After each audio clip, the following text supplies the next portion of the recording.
Priya Kane, and I'm here with you for HIT 452, Health Data Stats and Analysis. I'm excited about this class. I know it's not exactly one that everyone gets excited about when you think about all of the math and the formulas and the graphs. But let's try and make it fun. This is a syllabus review. I'm going to go over the syllabus. If you click up here in bright space, you'll notice there's a new button up here or a new place to click called syllabus. And what it does is it takes the elements of the entire long paper syllabus that I typically do, and it puts them here electronically for you. This is an online class. It's spring of 2021. My instructor information is here. I did have an office at Max Clark Hall in Kalmar, but because they are doing all the renovations there, I probably won't be back to that until 2022. So I'm at home in Waverly right now, which I'm enjoying, by the way, enjoying very much. I do have Zoom office hours instead of in-person office hours, but Zoom. They are Tuesdays from 9 to noon and Thursdays from 6:30 to 9:30. So those are available to you if you need me. I will be on Zoom during those hours and you can just click in. In fact, let me show you where to go to find that information. If you go over here to content, click on content. Over here on the side, there is course materials. So let's click on course materials. And underneath course materials, you'll see there's syllabus, and I'll come back to this one. There's also a course guide, and then there is Zoom office hours and links. So if you click on this one, it will bring up this document or this web page, and it shows you on Tuesday mornings, these are the dates, and you'll notice I'm not here on spring break, but these are the dates. Here is the Zoom link and the password, and then there's the way to join by phone. And that is for Tuesday mornings. Thursday evenings, the information is down below. All other days and times are by appointment, so shoot me an email and we'll set up a Zoom time. I have to create a Zoom meeting for that, and then I'll send you the link and the password to get in. But those, if we do those by appointment, they have to be a separate Zoom link, just so you know. All right, so let's go back to that syllabus and keep going through this. Here we go. All right, the best way to contact me, I think I told you, was email. I get on my email through my phone as well as my computer, and as many of you know, because you've had me for previous classes, I tend to be on it at all different times, days, nights, those types of things. So I'm available at all those times. Let's see, required materials for this class. I'm going to hold up your textbook. It doesn't have a picture of it here for you, but this is what your book should look like. Let's see. Yep. So let me hold it up the other way. Maybe that's better. This is what your textbook should look like. This is the one that we are using. It is the 6th edition, and it's from AHEMA. That is the major book that we use. Now, having said that, those of you who were in my class for HIT 330 know that we are using this book, Health Information Technology. Let's see, is that? It's probably not easy to see, is it? This is the book that we are using sort of to learn from as well as a reference. This is the Health Information Management Technology and Applied Approach, also in a HEMA book. This book is probably the most crucial textbook you will have in the whole HIT entire program.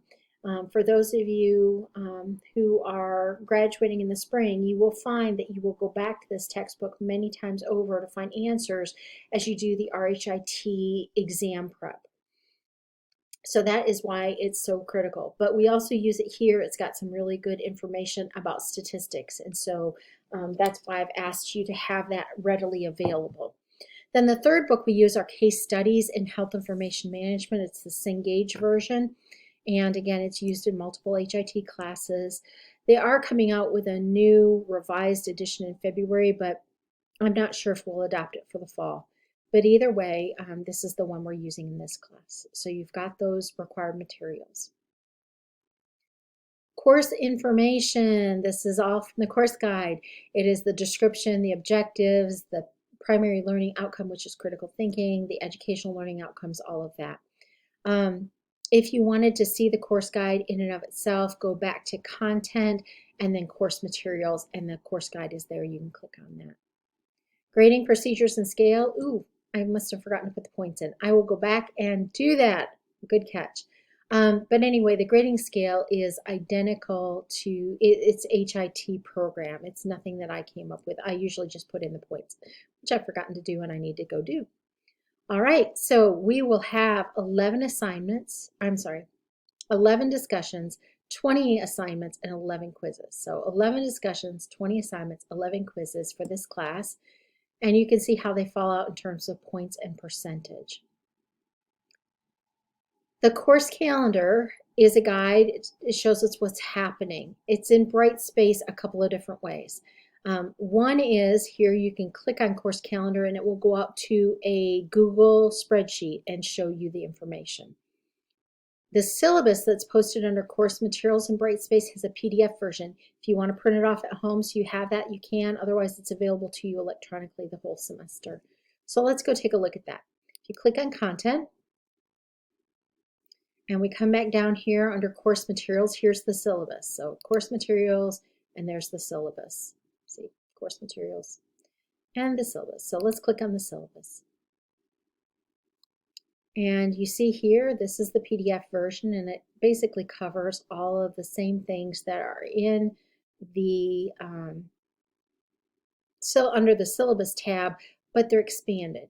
So for instance, the unit objectives you'll see here on the syllabus, but you don't see them back on the other one because it's just there's not a spot for it, but it's here in case you're wondering, and it's also under the course guide. And here are the points, and I'll go back and paste those in so you have them, but they are readily available. Assignments and point percentages, again, those are here. Course guide, we're coming up on it. Got to get through all this other information and the details. All right, here we are. This is what we're talking about when we talk about a course calendar. It tells us what the week is, what we're going to be doing during that week, and what the topic is, the textbook chapters, and really how that relates back to the course objectives, the unit objectives, the common learning outcome. And then there's points associated with those. So you can come here and see all of this information. So you have the one under syllabus that you can click to go to a Google spreadsheet. You have this syllabus, which is a PDF document you can look at, or you can go to content and choose the specific week that you're interested in. So let's, for the fun of it, click on week 6. So for week 6, we're going to be talking about miscellaneous and OB rates. So we're going to be talking about hospital cesarean section rates, hospital consult rates, hospital infection rates, and all of these things that go down here. We'll talk about what chapter you'll be in your textbook. I will give you some hints, remind you of places that will be helpful to you. I will tell you to memorize your formulas. Really quick, kind of getting off track, but it is important. For this class, the single thing that will help you the most is if you memorize your formulas. Then reread the questions before you start working on the problem to clarify what is being asked of you. Write your formulas down, then start plugging in the numbers from the problems and use your calculator. This right here is what you will do to be successful. But it comes down to memorizing your formulas. You need to know what each type of statistic includes and its formula. That is absolutely crucial. If you do not know that, you will not do well in this class, unfortunately, because that is just the bedrock of it. You have to know it. But if you, getting back to the course guide, if you come down here, you'll see there's the PowerPoint, and I'll put in my lecture videos as I do those, and I try and do those the week ahead so that they're fairly fresh, so that as we go through the material, I'm remembering what I lectured and I'm able to plug it in. So you may not see those lecture videos appear much before 1 to 2 weeks before we get to that, and that's the reason why. I like to keep them accurate and to the point and on time and keep my own mind fresh as we go through this. And then, so you've got your PowerPoints, then your discussion, Your assignments will be here, and then your quiz. So it basically takes what's in that course calendar and expands it out and puts it here. So you have 3 different places you can go to take a look at that. All right, back to that syllabus again. Moving forward. Okay, we are down here. We finished the course guide. Feedback and assessment. It's so important that you take every opportunity to give feedback because that is how we improve, not just the college, but me as an instructor and the course itself. We need your feedback. We need to be able to keep making improvements to make things better and better. Assessments. You get assessed, I get assessed, the college gets assessed, we all get assessed.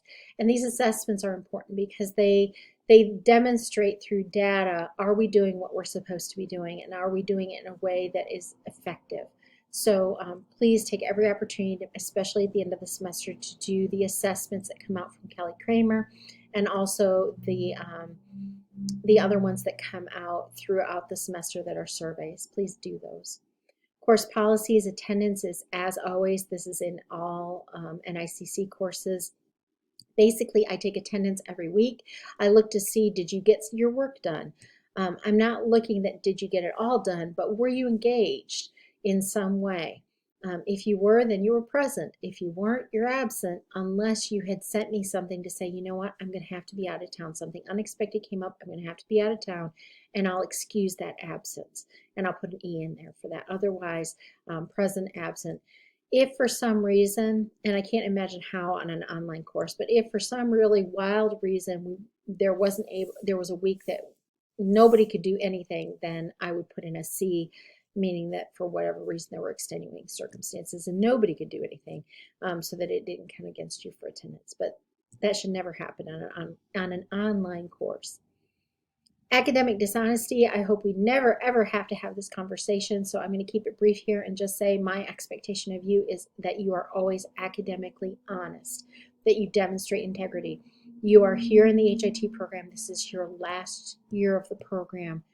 Please demonstrate integrity consistently.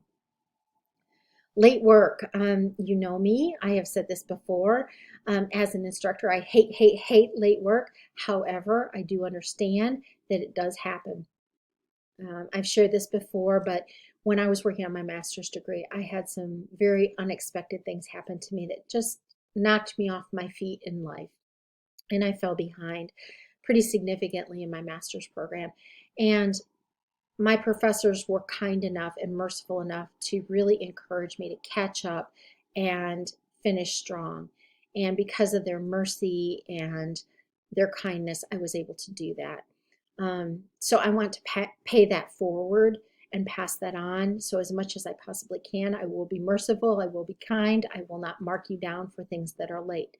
The one exception is going to be discussions. Starting with spring of 2021, I'm not going to allow any late entries for discussions. When it closes, that's it. I'm not reopening it for any reason. And here's why. There's absolutely no benefit to opening a discussion once it's closed. For you to post in or for you to post to somebody else, to reply to someone else's post, because no one goes back.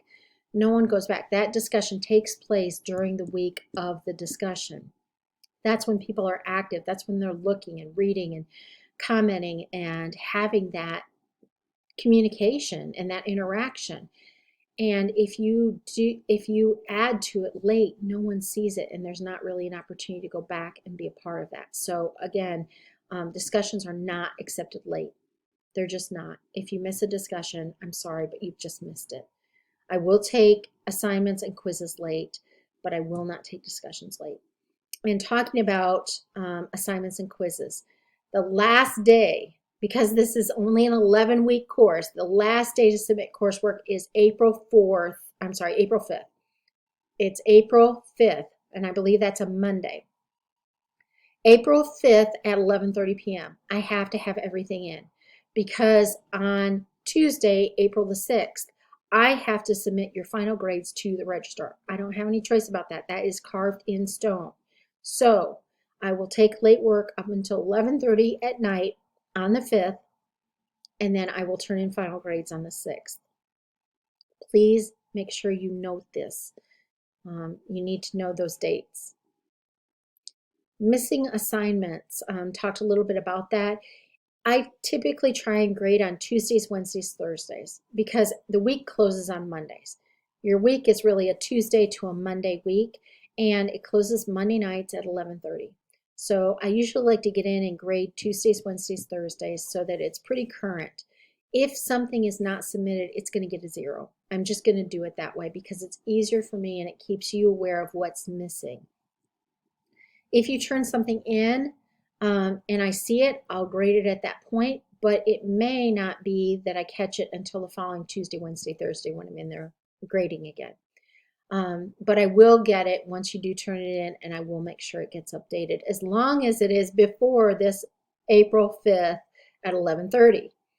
Once we get to 11:31, that's it. It's not going to be considered, it's not going to be counted or anything.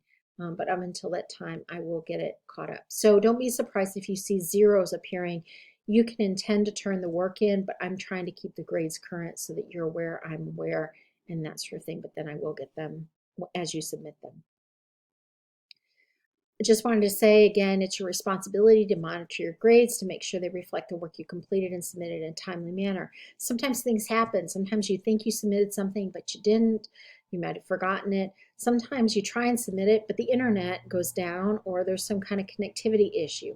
Sometimes you try and submit it and Brightspace is being a little bit of a difficult time for you. Keep trying. Keep trying to get it in through Brightspace. If you can't, email it to me, because I will note when I'm grading it that you send it through to me through email, and I keep those emails. So if there's ever any question, it's there. So those are your things. But please make sure that you're checking whenever you have something missing and following up on that. Because I'm not going to know. I'm not going to know if it was an internet connectivity issue. I'm not going to know if it was a Brightspace issue. I'm not going to know if you just forgot about it. All I'm going to know is I don't have it at the time of grading. There is really no makeup testing, and here's why.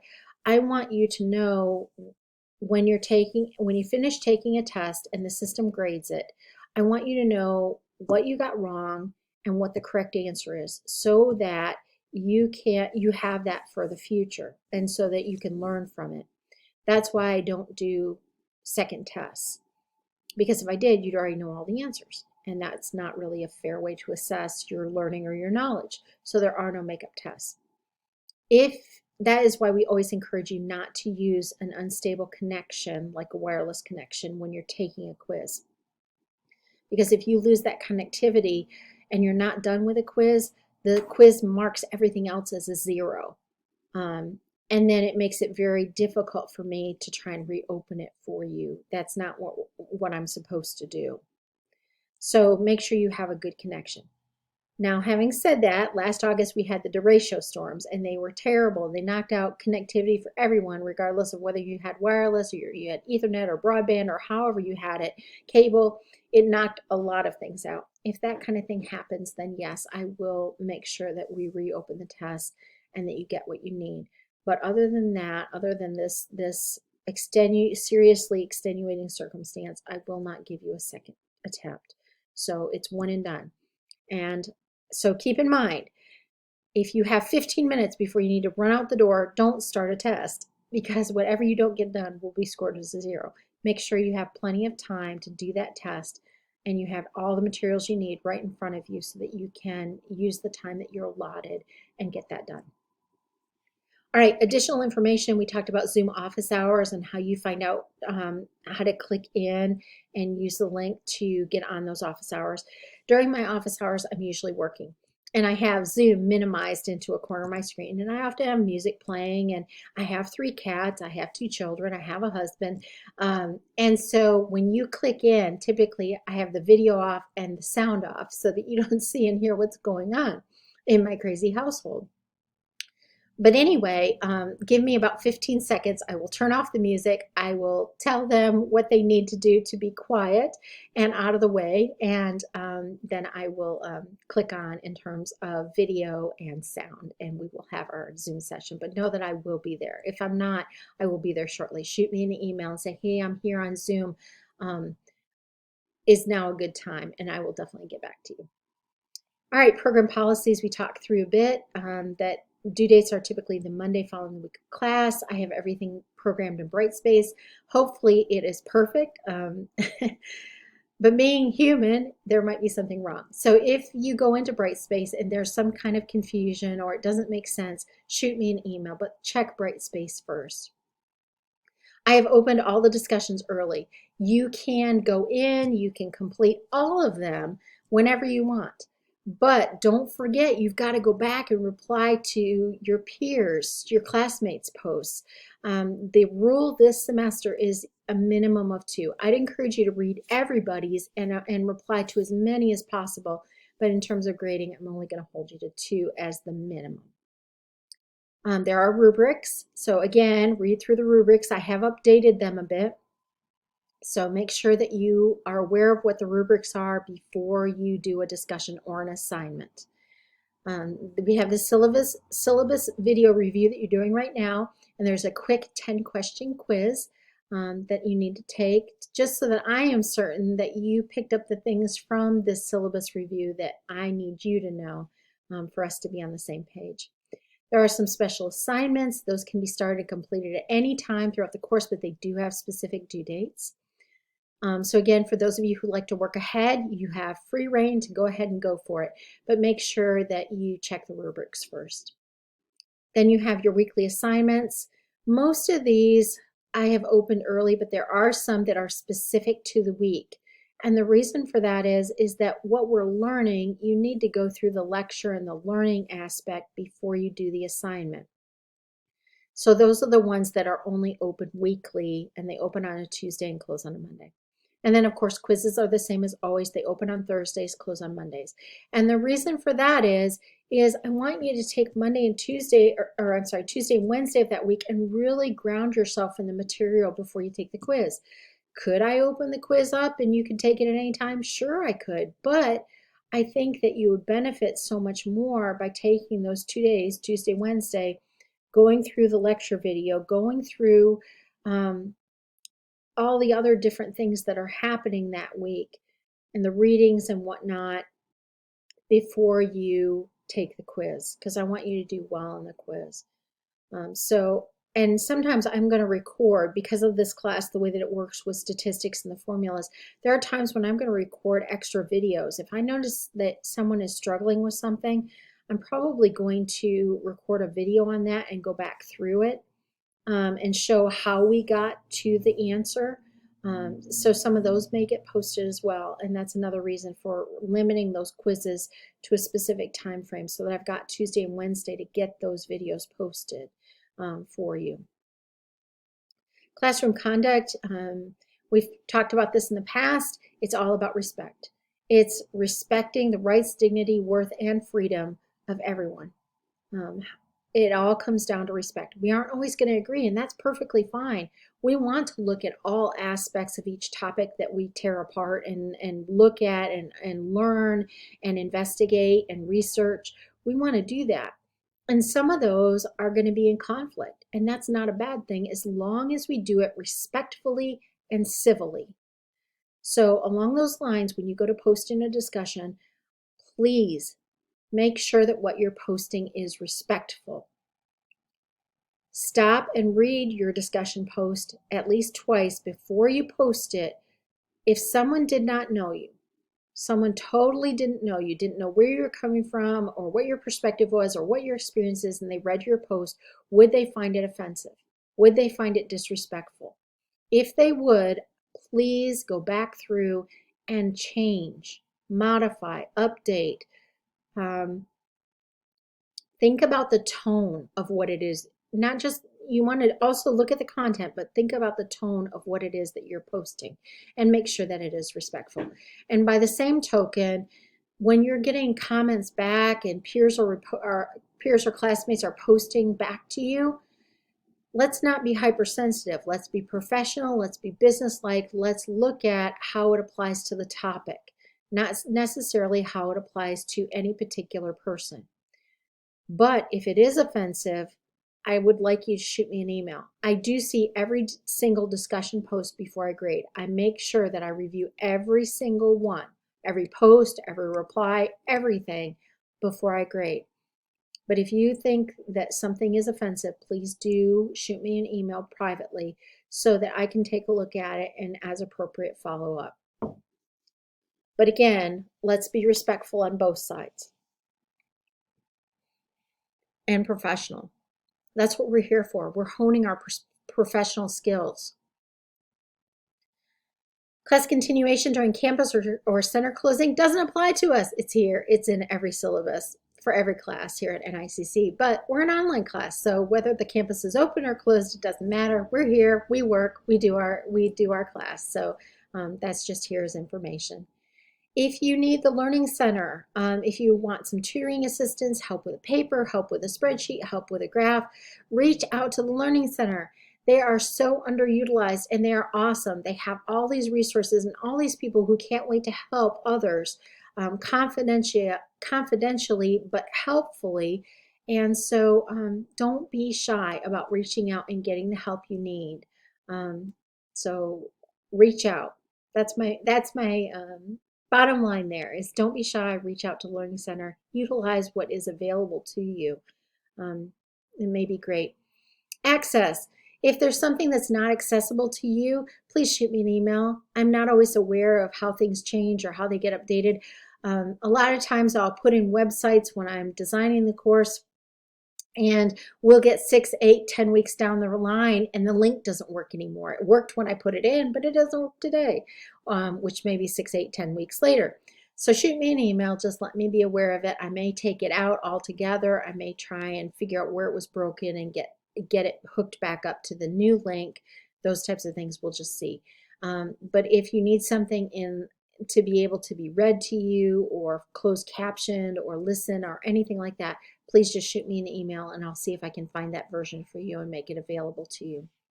Course copyright, that's just here as information.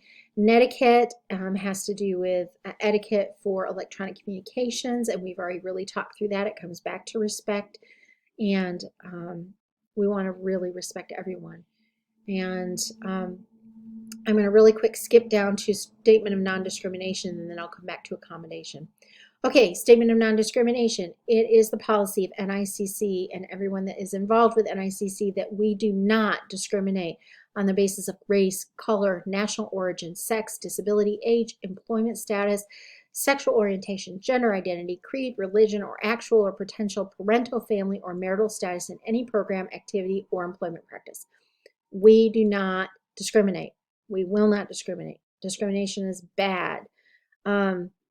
So in all that we do, we're trying to be respectful.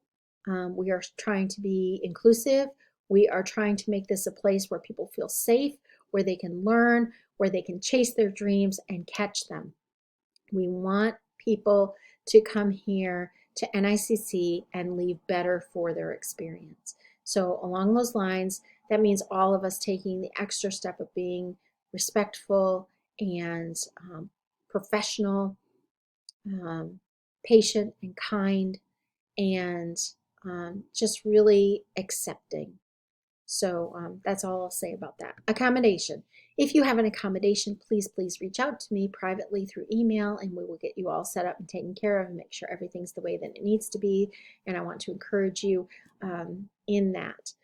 If you do not have an accommodation and you're wondering whether or not you should, please get a hold of Anna or Adam. They are great people. I've met both of them. And they are so helpful and just all around wonderful people. So if you are thinking that maybe you're going to need an accommodation or maybe you want to explore an accommodation, just reach out to one of them and then work with them, and then from there you can work with me. The last couple of things we really don't need to cover, that's confidentiality and disclaimer. Obviously we need to maintain confidentiality, but also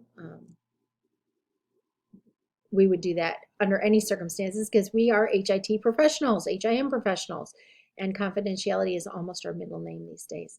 So I will go back, I will get this grading scale by points done here and get that back out so that by the time you watch this video, it is there online for you if you click into Syllabus.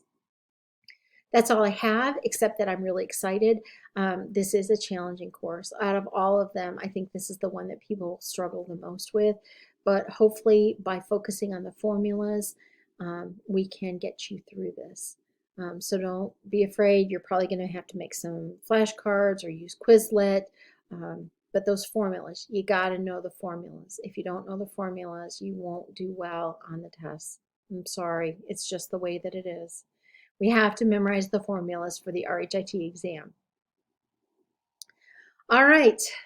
Take care. If you need me, I'm here by email, and I look forward to talking to you again soon. Bye.